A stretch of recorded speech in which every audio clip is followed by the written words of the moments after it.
The juntas in Mali, Burkina Faso and Niger ranked among the countries most affected by terrorism claim that restoring security or maintaining stability is the main motivation behind their takeovers. They argue that the deterioration of security in all three countries warrants exceptional measures, many of which conflict with their human rights obligations. Despite broader collaborative operations and strategy, populations in the Sahel do not have uniform opinions about the military's ability to eradicate or end existing security threats. This is West Africa Democracy Radio, broadcasting from Dakar, Senegal, and the program is In The Sahel, brought to you in collaboration with the Open Society Foundation, OSF. I'm Abdullahi Hassan, your host. Last week's edition was on measures to strengthen state police, while this week we gauge the public opinion about the confidence in the military to end insecurity. Well, we should say that there's no uniform view of populations in different parts of the country, among different communities. People will hold different opinions. In general terms, the research has shown much more confidence in regional militaries compared to, say, police forces and others. The activities are being resumed, be it commercial or agricultural activities, and everything we think can lead to development, because we have to say that since we have been there since the first attack until today, the men have never failed to secure the city of Bitu. Never. Also, the number of community VDPs we have is not small. In recent years, all-out military strategies have failed to curb insurgencies and end insecurity. According to United Nations experts, in less than a year, Islamic State-affiliated groups doubled the territory they control in Mali. Sankule Janko reports. In early September 2023, suspected jihadists killed scores of people in the country. Like Mali, Burkina Faso and Niger are experiencing similar threats that have cumulatively resulted in thousands of civilian deaths, millions of displacement, and a triggered large-scale humanitarian crisis. Despite a robust military air campaign and mass recruitment for the civilian defense forces, dozens of soldiers have been killed by suspected rebels in Burkina Faso. But with more than 60% of the territory under state control, some Burkinabe hope for a tomorrow free of attacks. Several studies carried out by specialized Sahel institutes have shown that an effective fight goes hand in hand with dialogue between states and armed groups. The popular support movements that flourished in the aftermath of the takeover of power by force in Burkina Faso, Mali and Niger showed that populations, more than ever before, feel a sense of security. Sankule Janko reporting there. The next report by WADR's Martin Kaba in Ouagadougou and voiced by Imoredet conveys the reactions of civilians, traditional leaders, security and political experts on their confidence in the military to end insecurity. While those displaced by years of frequent terrorist attacks but now resettled in the Center-East region hail the military's efforts, others suggest non-kinetic means of addressing the crisis, including tackling the root causes. The report. In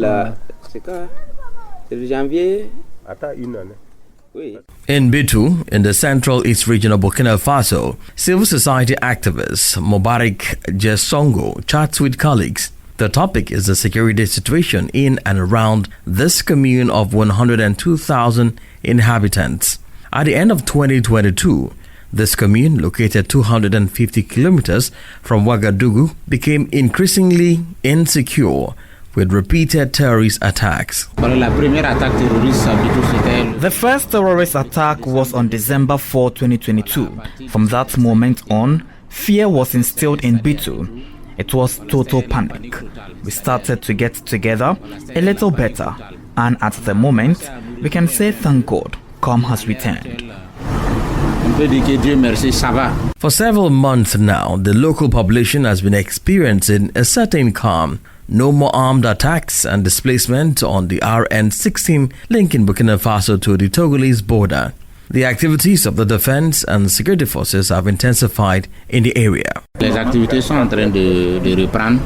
The activities are being resumed, be it commercial or agricultural activities, and everything we think can lead to development, because we have to say that since we have been there since the first attack until today, the men have never failed to secure the city of Bitu. Never. Also, the number of community VDPs we have is not small. Le nombre de VDP communaux même que nous avons, c'est pas petit. Of the 3 provinces in the Center-East region, 2 are still affected by armed groups. These are the provinces of Kupelugo and Bolgu. In this part of the country, people are pinning their hopes on military action. The president of the regional section of civil society organizations, Pierre Clamakema, insists on the multiplication of anti-terrorist operations. Ce que nous avons demandé depuis longtemps, c'était un grand ratissage. What we have been asking for a long time is a big cleaning of the forests, Nwao and Kabonga, by going up to the south to Kumyanga and Kulpelu. But it has to start from Ubulu, Nwao area of Bitu. This is the information that we have received.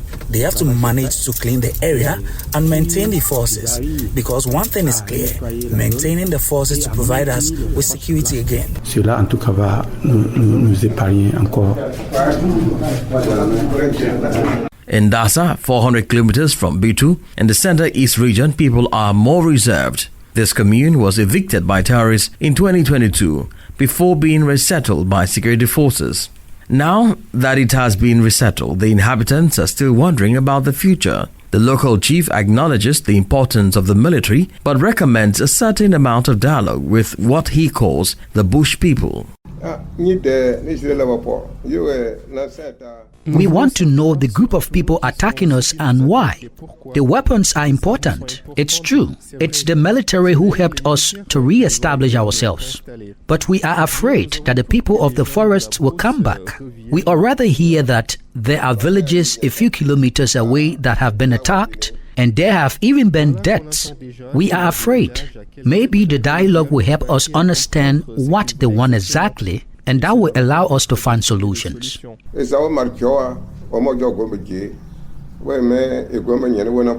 Security analyst Yamboini Lumpo agrees on the need to diversify solutions. He agrees with the chef d'etat of Dassa that the military is not the solution. Beyond that, the specialist suggests adding development actions. Nous faisons face à un fléau qui est multidimensionnel, qui est très complexe. Et pour venir à bout de ce fléau, we are facing a multidimensional and very complex crisis. And to overcome this crisis, military action alone is not enough. A specialist in the field has said that we need to put 20% of the military response. So we must combine development and humanitarian actions and security actions at the same time.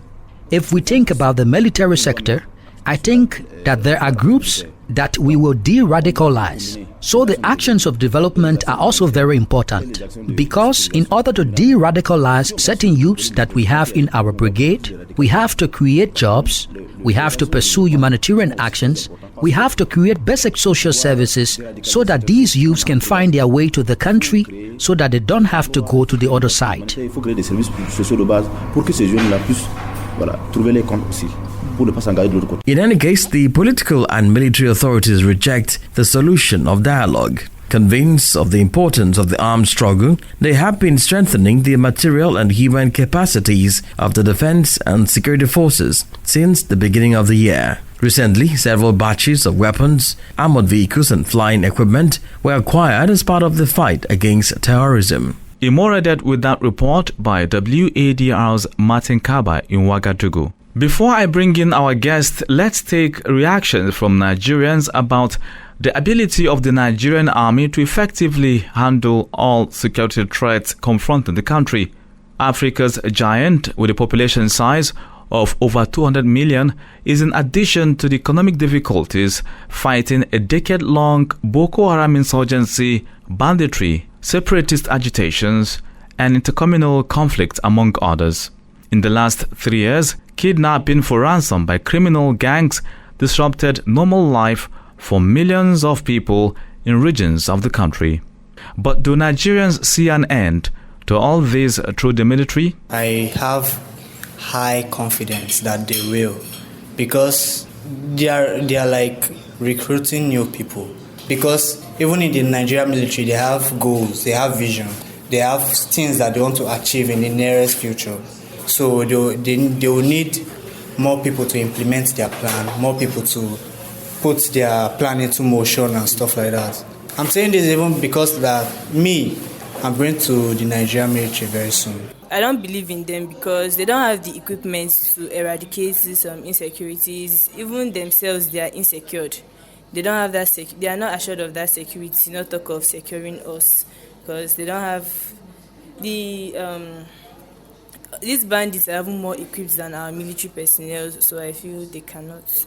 Yes, I have confidence that they can eradicate insecurity in Nigeria, because first of all, our security personnel, especially the army, they are well trained, and then the government is making sure that their priorities on security, and they are making sure that they provide all the necessary equipment, the trainings that they need.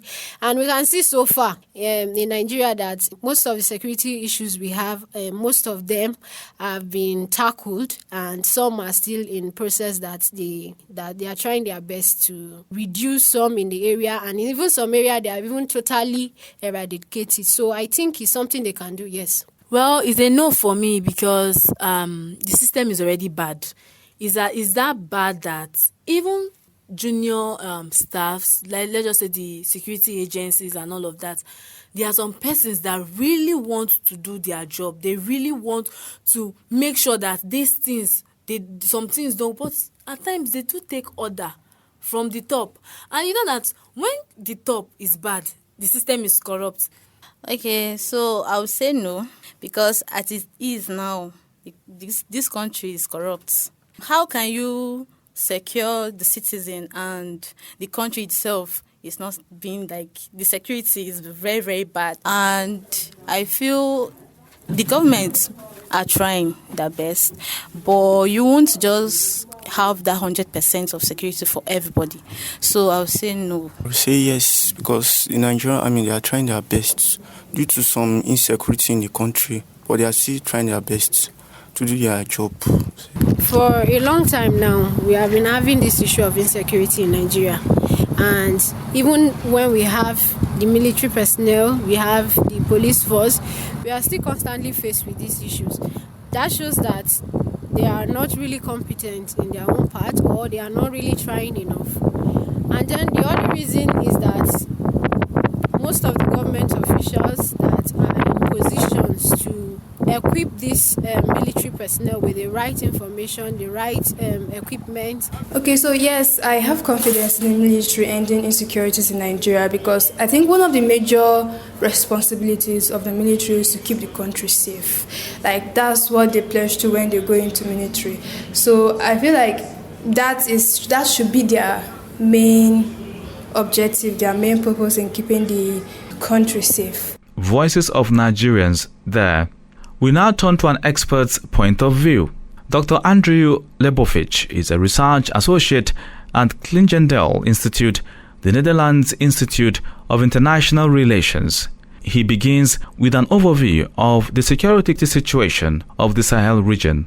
Well, there are significant threats to the three central Sahelian countries from jihadist groups that control or contest significant portions of national territory. There's of course also a perception, at least in these countries, of an internal threat. So in Burkina Faso in particular, the fear that there are movements within the military or elsewhere that are trying to destabilize the country. In Mali also, there's significant concern about allegations of external efforts to disrupt the government. So there are regularly, for instance, accusations of foreign-led or foreign organized plots against the countries in the Sahel. And this is something that certainly the Sahelian governments are concerned about. Though the biggest threat really from I think a research perspective would be the threat from jihadist groups to government stability and to civilians in the Sahel. And that is well said. Of course, we know how much damage this has caused the three states put together, and of course the loss of lives. But also, until the coups in these states, for some of them they had 2, 3, 4, 5, and some even had, like Mali. In the case of Mali, there was a UN peacekeeping force or mission, MINUSMA, deployed in that country for several years. And the big question will be, what happened? It was as if their efforts put together was insufficient or ineffective in tackling the security threats. It's going to continue to constrain what regional governments can do. It's going to potentially create more pressure on governments to deal with insecurity, and it's certainly going to make it harder for them to govern and potentially harder to stay in power. Again, this will depend on a lot of factors, and the regional governments have made significant efforts to try to tamp down any potential pressure, any potential opposition or organization of opposition against them. But that could still grow with time, again, depending on the insecurity in the region and depending on how aggressively regional governments try to prevent the formation of any opposition blocs. I'll still ask for clarity on this. What has happened to joint military operations or task force, like you had the G5 Sahel, but then you had also other Western countries, formerly France, that deployed Operation Barkhane, and then it was Takuba in some countries. I mean, what happened to these military efforts in tackling this insecurity? What were some of the impediments or restricting factors? Well, there were certainly some disagreements over strategy. There was some discontent under Barkhane, for instance, in how French forces actually kind of organized and led the multinational efforts, how they interacted with Sahelian governments and Sahelian militaries. And there's, for instance, some discontent in Mali about the fact that the French government wanted to maintain the peace process at a time when, particularly after the first coup d'etat in 2020, and then after the second coup, the Malian government wanted to fully reclaim control over the territory, including the very contested city of Kidal. And the French government was not happy with that policy and wanted to maintain the peace process that was in place since 2015. So there was generally a kind of discontent and disagreement, and growing disagreement over the ongoing counterterrorism partnerships, and a feeling among Sahelian countries that the Western-led counterterrorism efforts did not adequately respond to their needs and to the direction they wanted to go in terms of counterterrorism operations. Well, talking about the lack of response to needs, let's highlight the populations in these three Sahelian countries. How much of a gap or mistrust has this insecurity that has continued for a while created between the population and the security forces? Well, we should say that there's no uniform view of populations in different parts of the country, among different communities. People will hold different opinions. In general terms, the research has shown much more confidence in regional militaries compared to, say, police forces and others. But there is still, in areas that are under significant threat from militant groups, for instance, while populations still want the state to be present, they want to make sure that the state is not causing damage through their counterterrorism operations and putting civilian populations at risk. This has been the case in Burkina Faso, for instance. So it's a very delicate balance that these governments are trying to walk, and the communities often find themselves very much on the front lines. Well, talk about a delicate balance. Are the armies in these countries ready and have the necessary skills or equipment or strategy in place to eradicate insecurity? In this context, that would be insurgency.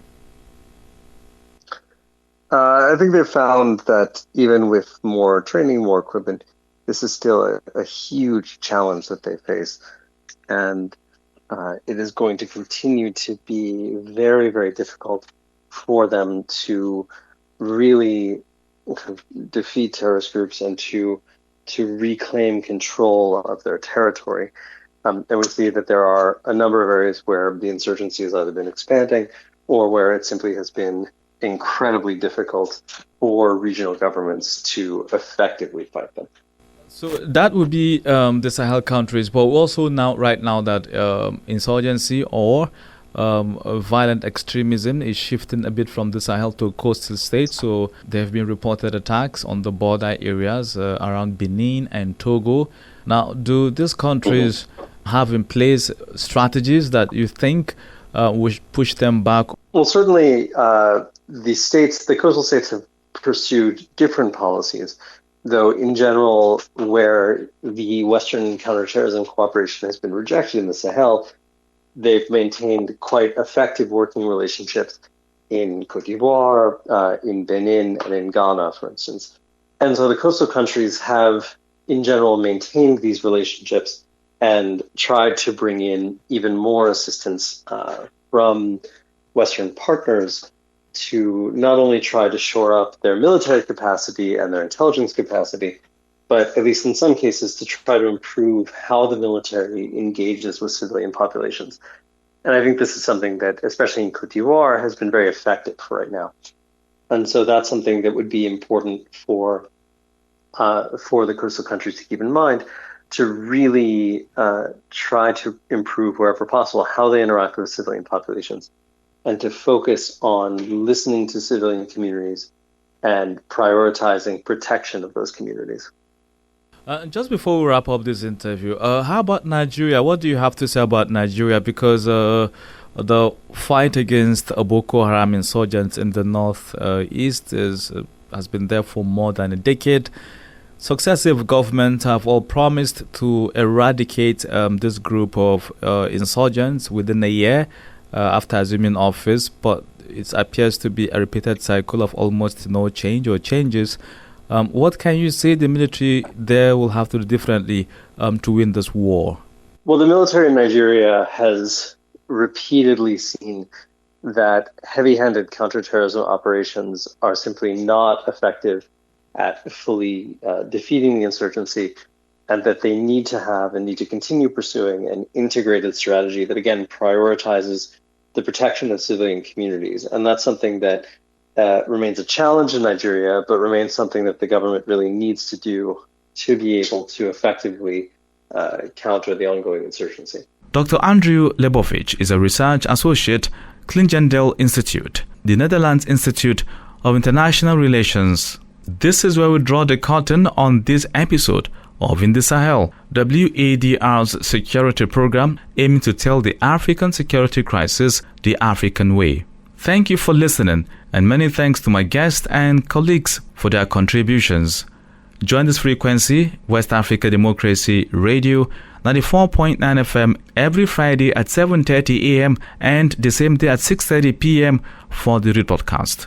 Also, join the discussion on our social media platforms X, Instagram at WADR News, on Facebook, WADR English Service, and stream live on WADR.org. I am Abdullahi Hassan. It's a bye for now.